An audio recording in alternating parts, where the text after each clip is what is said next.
सर्वांना मनपूर्वक नमस्कार. तसेच मराठवाडा मुक्तीसंग्राम दिनाच्या मनपूर्वक शुभेच्छा. मराठवाडा मुक्तीसंग्राम दिन आपण का साजरा करतो, यामागचा उद्देश काय, याविषयी आपण थोडक्यात बघणार आहोत.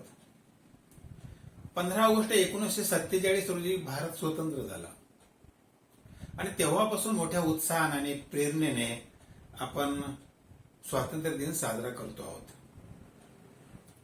देश स्वतंत्र झाला,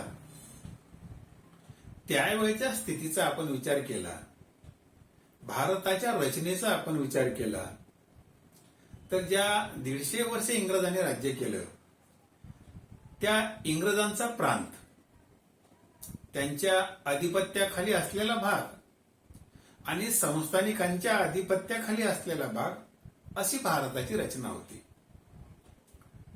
पूर्ण देशामध्ये जरी इंग्रजांचा अंमल असेल, तरी भारतामध्ये प्रचंड प्रमाणामध्ये संस्थानं होती आणि या संस्थानिकांच्या आधिपत्याखाली सुद्धा मोठा भारत होता. देश स्वतंत्र झाला त्यावेळेला एक करार झाला, त्याला आपण लॉर्ड माउंटबॅटन योजनाही म्हणतो. त्यानुसार काय झालं, काय ठरलं की भारतामध्ये जी संस्थानं आहेत, हे संस्थानं एकतर भारतामध्ये विलीन व्हावं किंवा पाकिस्तानमध्ये विलीन व्हावं, आणि दोन्ही देशामध्ये विलीन व्हायचं नसेल तर मग स्वतंत्र राहावं. आता ठरलेल्या कराराप्रमाणे काय झालं की स्वतंत्र राहावं ही जी अट होती, याचा वेगळ्या पद्धतीने फायदा घेण्याचं संस्थानिकांनी ठरवलं.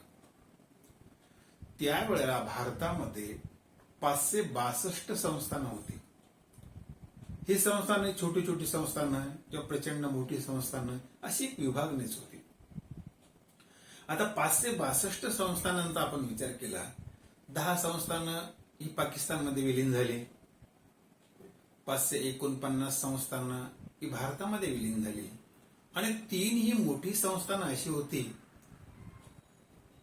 की यांचा कुणामध्ये विलीन होण्याचा विचार नव्हता, स्वतंत्र राहण्याचा विचार होता. खरं तर त्यावेळेला भारत सरकार म्हणजे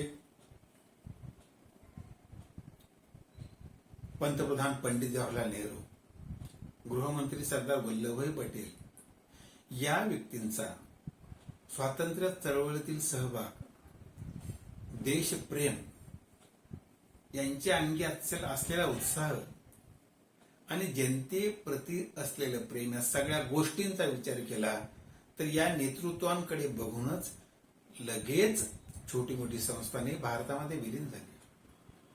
कारण स्वातंत्र्य चळवळीमध्ये लढा दिलेली ही जनता, स्वातंत्र्याकरता आसुसलेली ही जनता, आपण स्वतंत्र झालो, देश स्वतंत्र झाला, या लोकशाही राज्यामध्ये निश्चितच आपल्याला खूप चांगला काळ येईल, अथक प्रयत्नानं हे मिळवलेले स्वातंत्र्य, याची गोड मधुर फळे आपल्याला चाखायला मिळतील, हे प्रत्येक जनतेच्या मनामध्ये होतं.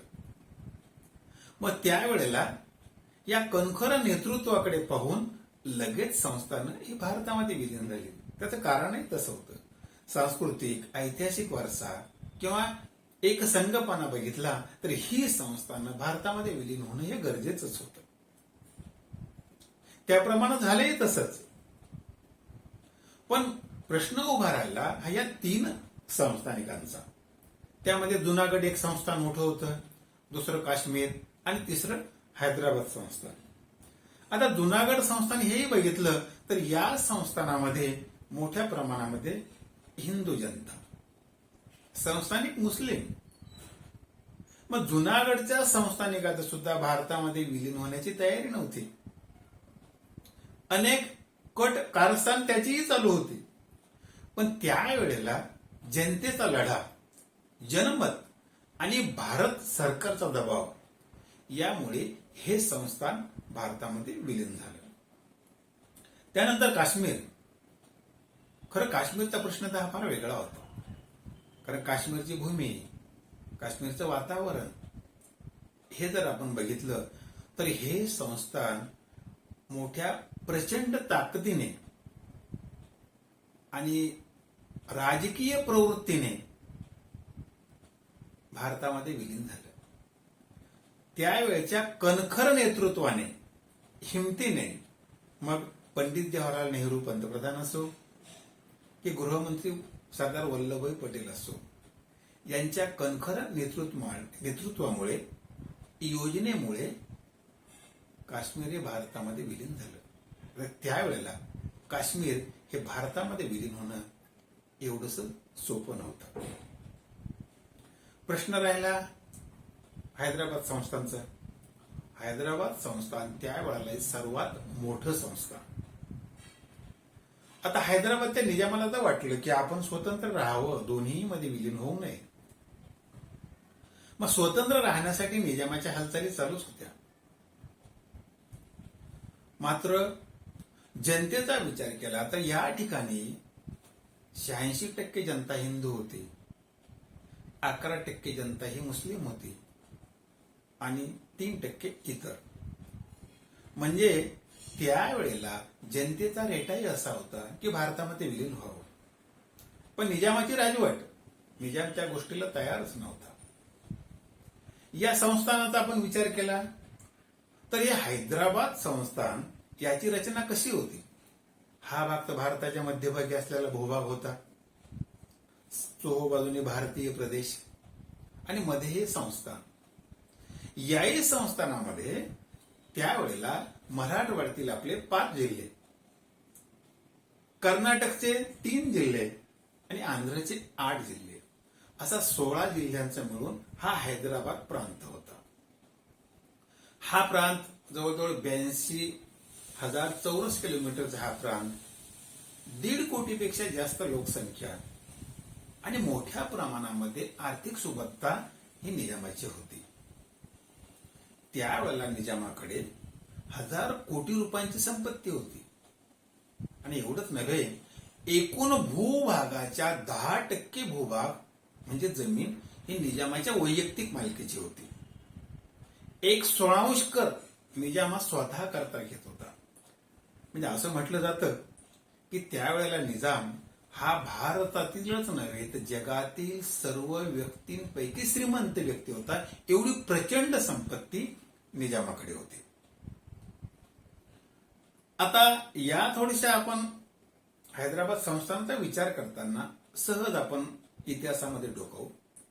हा जो प्रांत होता मराठवाडा प्रांत, आता मराठवाडा प्रांताचा आपण विचार केला, थोडं इतिहासात गेलो तर ज्ञात इतिहास हा साधारणतः इसवी पूर्व 2ऱ्या शतकापासून आहे. त्यापूर्वीचा इतिहास हा कमी प्रमाणामध्ये ज्ञात आहे. इसवी पूर्व 230 ते इसवी सनानंतर 230 म्हणजे जवळजवळ 460 वर्ष या भागावरती सातवाहनांचं राज्य होतं. सातवाहनांची राजधानी प्रतिष्ठान म्हणजे आजचं पैठण हे आपल्याला ज्ञात आहे. मोठा काळपर्यंत सातवाहनांचं राज्य या भागावरती होतं.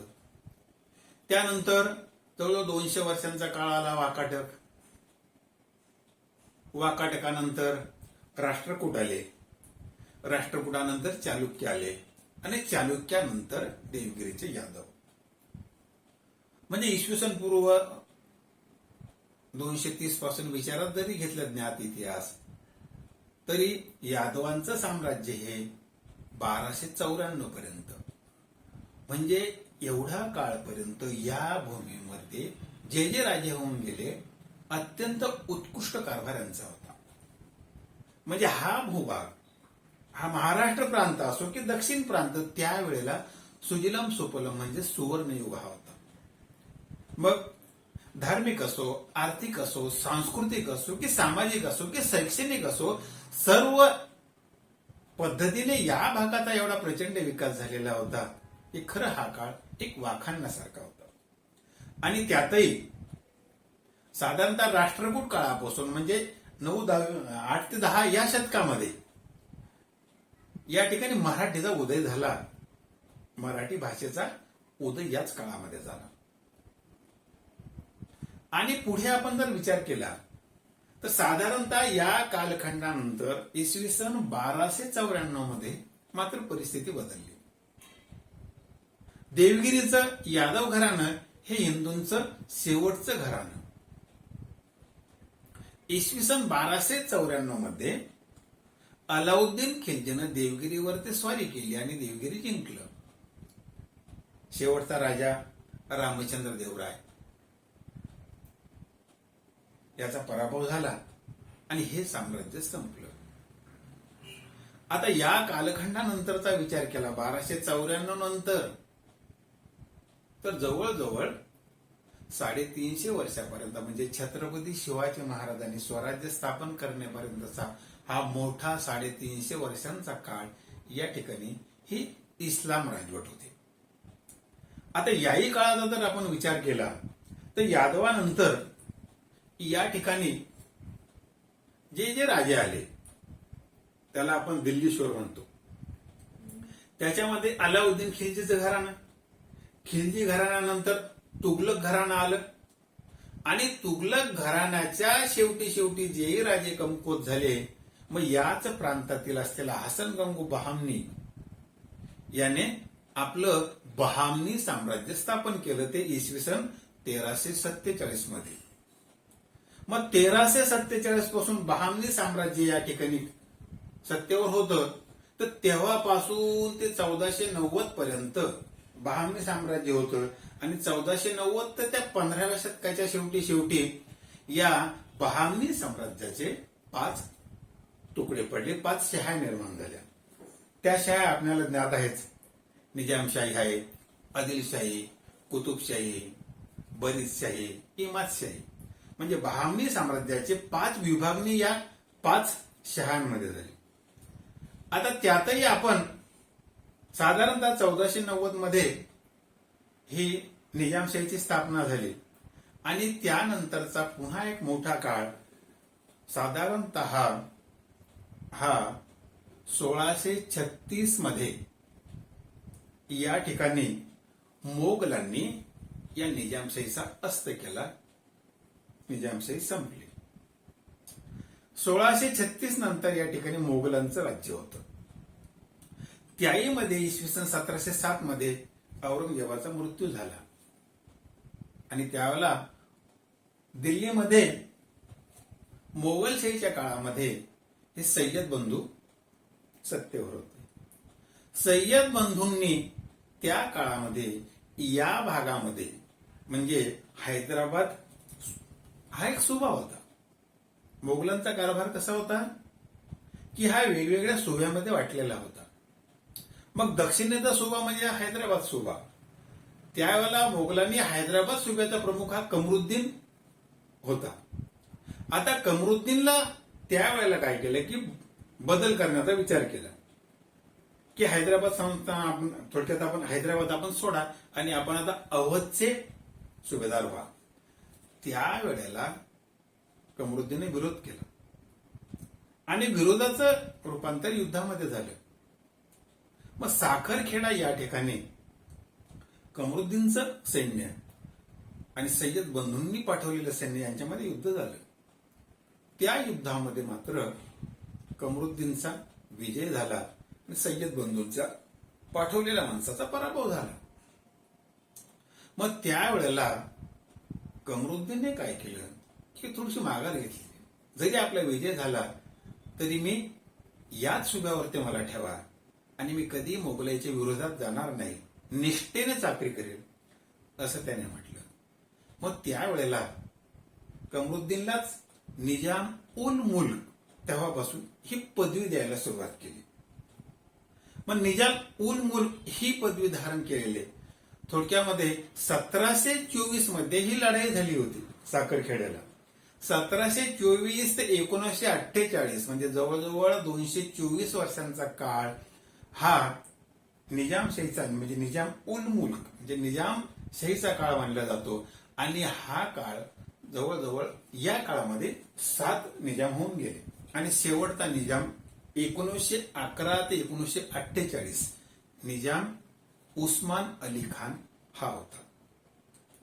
आता निजाम उस्मान अली खान याच्या कार्यकाळाचा विचार केला तर हा राजेशाही थाटाचा डामडौल असलेला मुत्सद्दी तेवढाच हुशार. कारण आता सत्तेची सवय लागलेली होती, सत्ता कोणाला नकोय. मग त्या दृष्टीने निजामाची वाटचाल होती. त्या काळामध्ये निजामाची संपत्ती ही भारतातच नव्हे तर विविध देशांमध्ये, खाणींमध्ये, स्विस बँकेमध्ये त्या काळामध्ये निजामाची संपत्ती होती. मग इराक, इराण असेल, त्यावेळेला चीन, रशिया असेल, या ठिकाणी प्रचंड प्रमाणामध्ये निजामाची संपत्ती होती. आता हा भाग पुन्हा आता संपत्तीचा नंतर बघू. मग त्यावेळेला हैदराबाद संस्थानमध्ये निजामाची सत्ता होती. प्रश्न आला आता की स्वातंत्र्यानंतर आता हे संस्थान स्वतंत्रच ठेवावं, भारतातही विलीन होऊ नये आणि पाकिस्तानमध्ये विलीन होऊ नये. निजामाने असं स्वतःची मनस्वी ठरवलं की स्वतंत्र राहावं, आपणही तेवढे मोठे आहोत, आपलं साम्राज्य तेवढं आहे, विलीन होऊ नये. पण निजामाने त्यावेळेला हा विचार केला नाही की जनताही विचारात घेतली. पूर्णतः सगळ्या जनतेचा विचार होता की भारतामध्ये विलीन व्हावं. कारण स्वातंत्र्य चळवळी त्यावेळेला भारतामध्ये झाल्या. भारताच्या कानाकोपऱ्यामध्ये जेवढ्याही स्वातंत्र्य चळवळी त्या काळात झाल्या असतील तेवढ्याच चळवळी या हैदराबाद संस्थानामध्ये सुद्धा झाल्या. महात्मा गांधीजींच्या नेतृत्वाखाली त्यावेळेला सर्व जात धर्माचे लोक, श्रीमंत गरीब असतील, स्त्री पुरुष असतील, सर्व लोक एकत्र येऊन हा लढा दिला होता. आणि हा लढा फक्त भारताच्या कानाकोपऱ्यात होता असं नव्हे, तर हाच लढा हैदराबाद संस्थानामध्ये सुद्धा होता. मग हळूहळू हाच लढा हैदराबाद संस्थानामध्ये बळ घेत होता आणि त्या बळाविरुद्ध वागण्याची भूमिका निजामाची होती. मग त्यावेळेला निजामाने सुद्धा काय केलं, नोकऱ्यामध्ये प्रमाण बघितलं तर जी 84% म्हणजे 84% 86% जे हिंदू समाज होता त्यांच्याकडे नोकऱ्यांचं प्रमाण खूप अत्यल्प होतं आणि 11% मुस्लिम समाज असूनही जवळजवळ 75% नोकऱ्या ह्या मुस्लिम समाजाकडे होत्या. थोडक्यामध्ये काय की सामाजिक दुही या ठिकाणी हळूहळू पसरल्या गेलेली होती. महत्वाच्या पदांवरती निजामाने पूर्णपणे आपली माणसं नेमलेली होती. राज्यकारभार पूर्णपणे निजामाच्याच हातात होता. मग त्यावेळेला निजामाने हळूहळू काय केलं, जसा जसा स्वातंत्र्य चळवळींच्या या ठिकाणी वाढ चालली होती त्याच वेळेला निजामाने आपलीही बाजू पक्की ठेवण्यासाठी वेगवेगळे उपाय केले.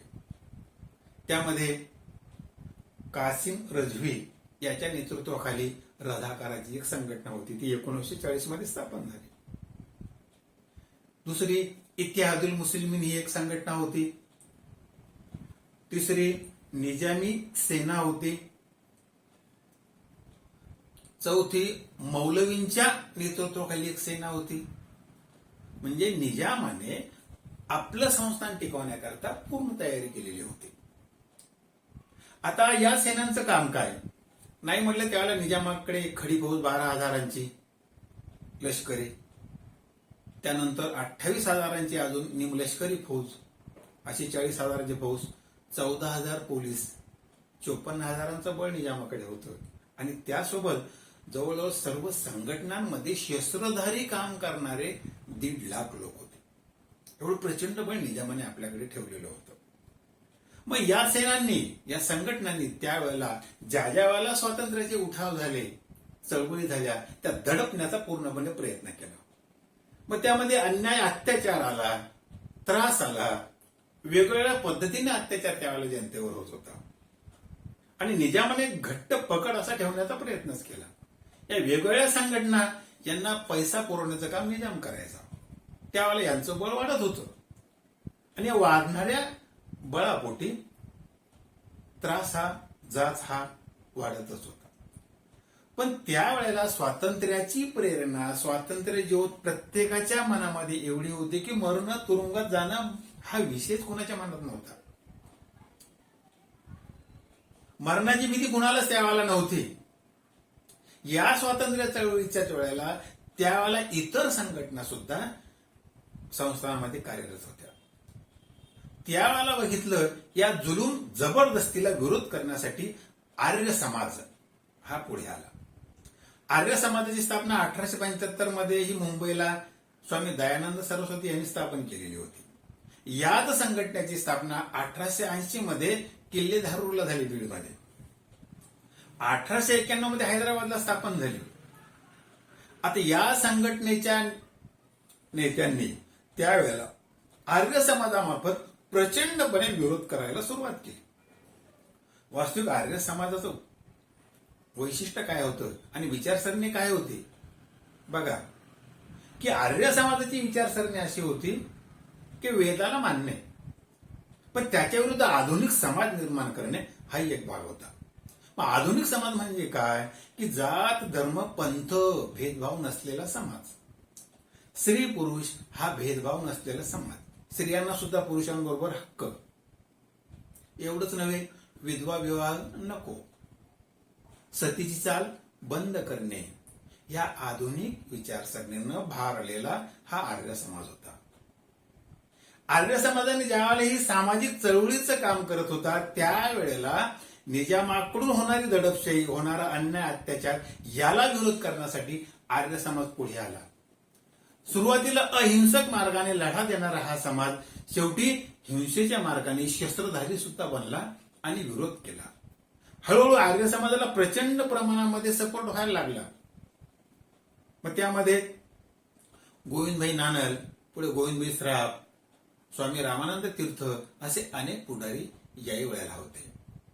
त्यांनी प्रचंड विरोध केला आणि साधारणतः 1934-35 पासून तर आर्य समाज हा क्रांतिकारी विचाराने भरलेला समाज आणि हा विरोध करण्यासाठी सदैव पुढे असणारा समाज हा निर्माण झाला.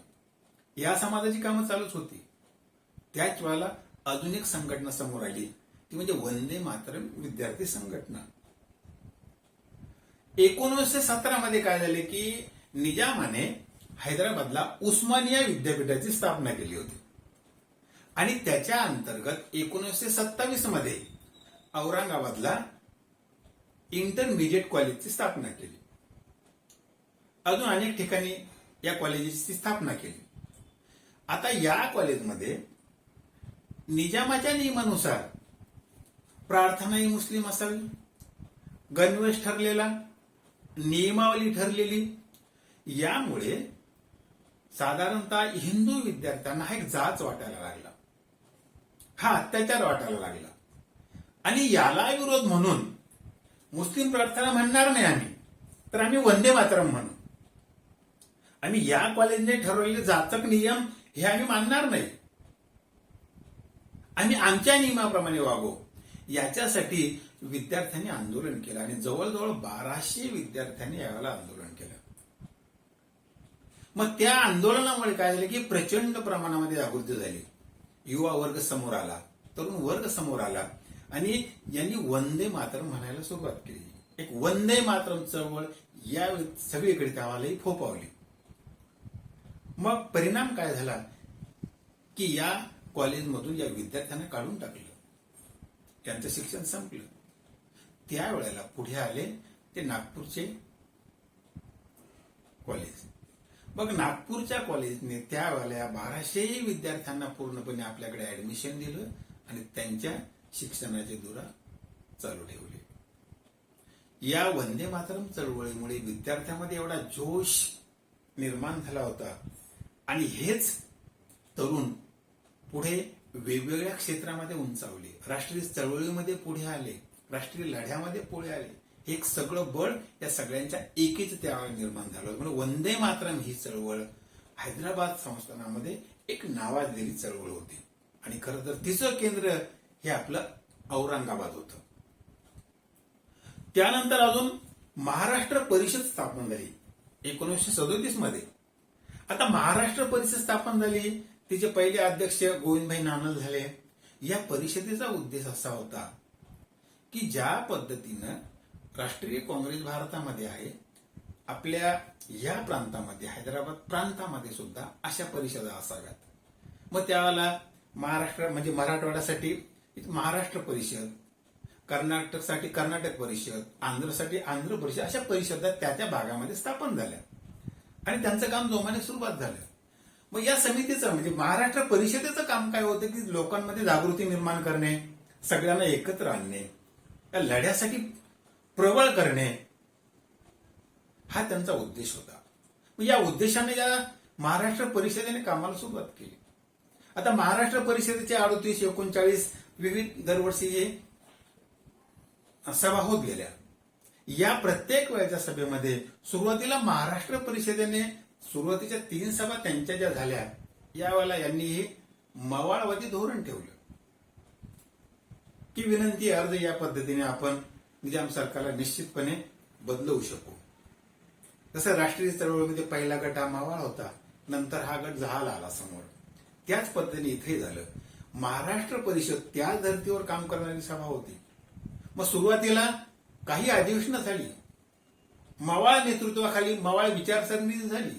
नंतर मात्र निजामाचा कुठलाही या गोष्टीला पाठिंबा नाही. याचा अर्थ काय? निजाम बदलायला तयार नाही. हळूहळू विचार बदलले. मग जहाल विचार समोर आले, जहाल माणसं विचाराची समोर आली आणि त्यांनी या परिषदेला वेगळं रूप दिलं. तिचं एक अधिवेशन 1946 मध्ये औरंगाबादला सुद्धा भरलं. आता त्याच वेळेला ज्या वेळेला भारतामध्ये लढा हा प्रचंडपणे समोर होता, मोठ्या प्रमाणामध्ये लढा हा समोर आलेला होता, त्याच वेळेला हैदराबादमध्ये असा विचार झाला एक स्टेट काँग्रेस स्थापन करावी.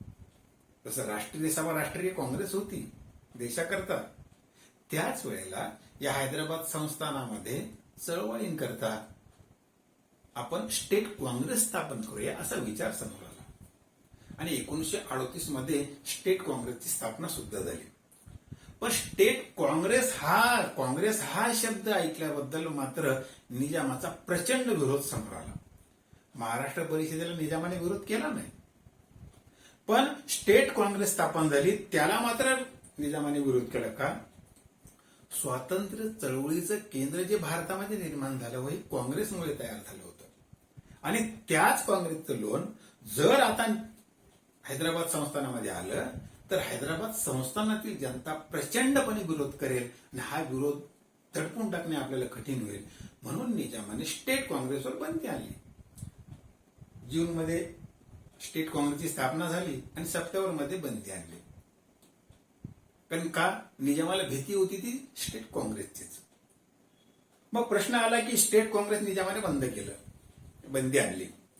पुढे मग आता जनतेला एकत्र येण्यासाठी, एकत्र लढा निर्माण करण्यासाठी कुठलं व्यासपीठ असावं, म्हणून ही महाराष्ट्र परिषद चालू होती. या महाराष्ट्र परिषदेच्या नेतृत्वाखाली ही आंदोलनं पुढे होत गेली.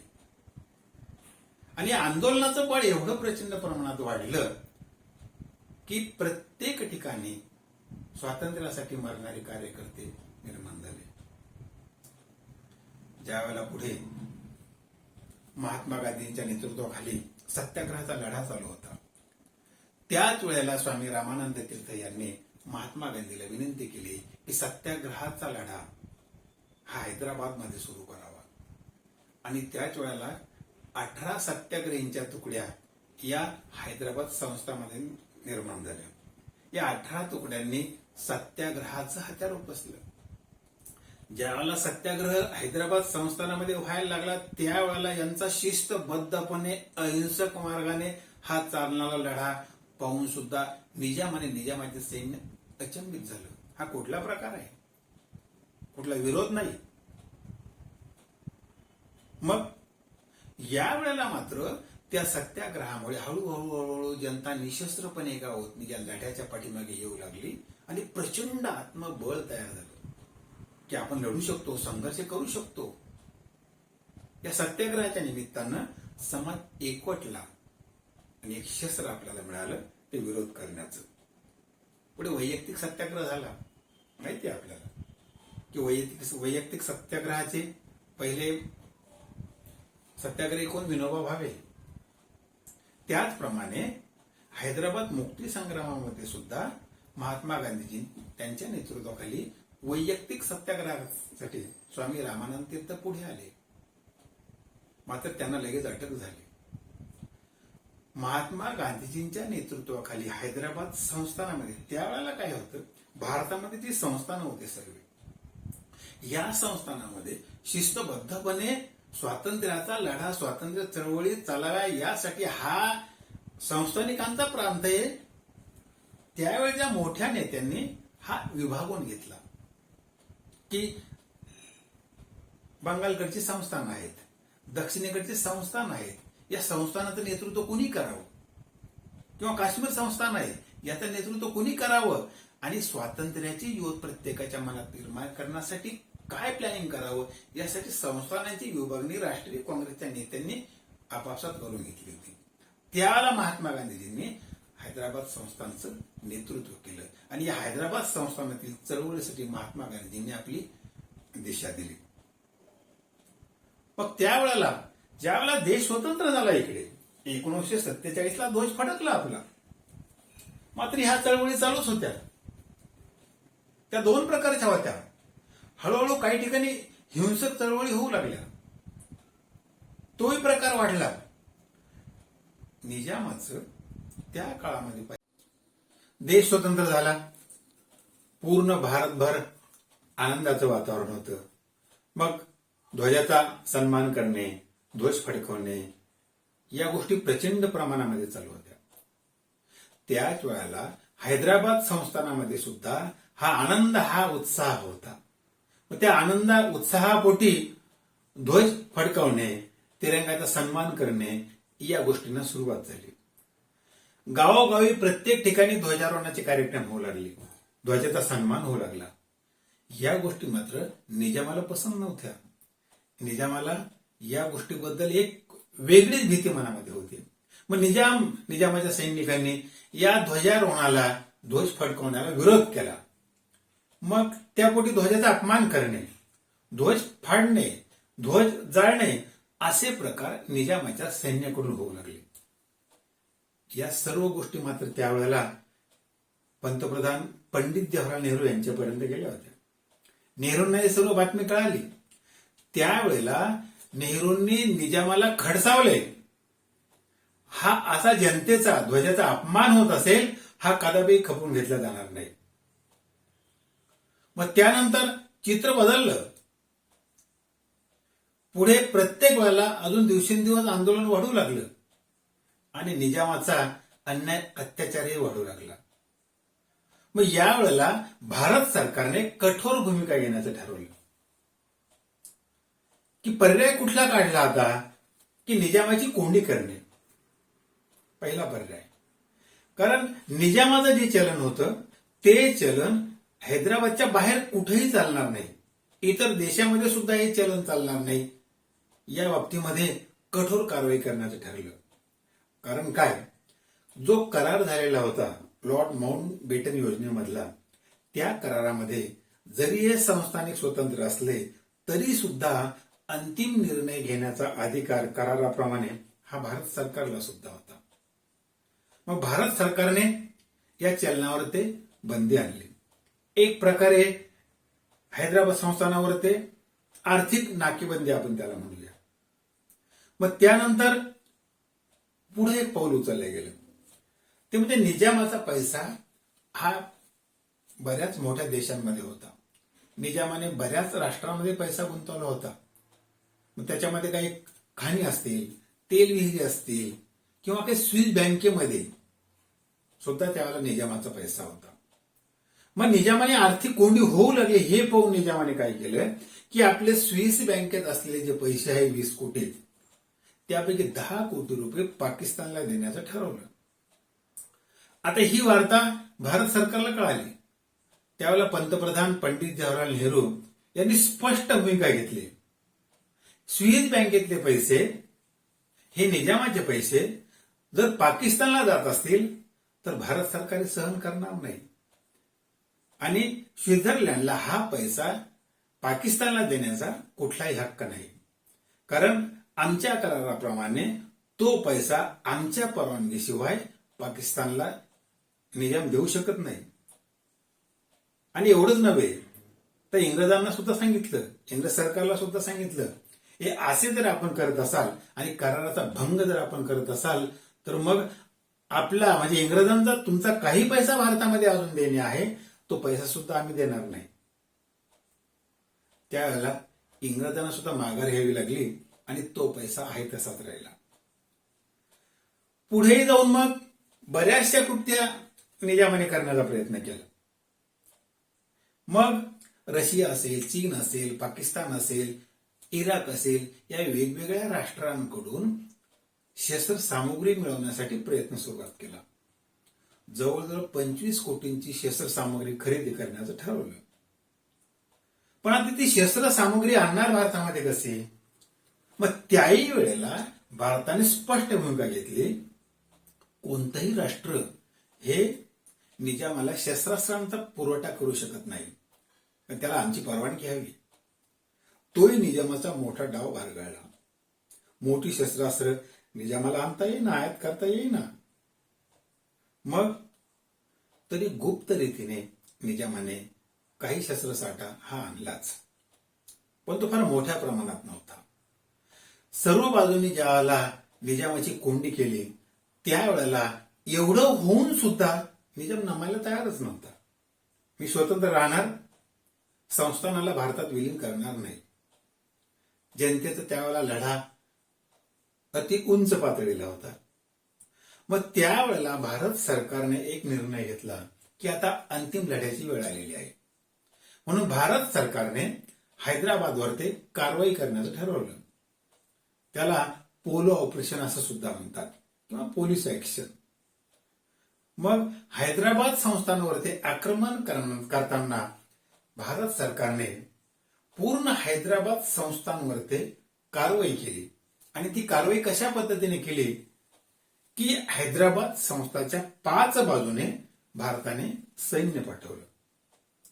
मेजर जनरल राजेंद्र सिंग यांच्या नेतृत्वाखाली सैन्य पाठवलं आणि 5ही बाजूने ज्या वेळेला हैदराबाद संस्थांमध्ये भारतीय सैन्य घुसलं, त्यावेळेला हे सैन्य घुसलं होतं 13 तारखेला, 13 सप्टेंबर सकाळी. आणि हळूहळू पुढे सैन्य सरकत असताना निजामाचा प्रतिकार दिवसेंदिवस कमी पडत होता.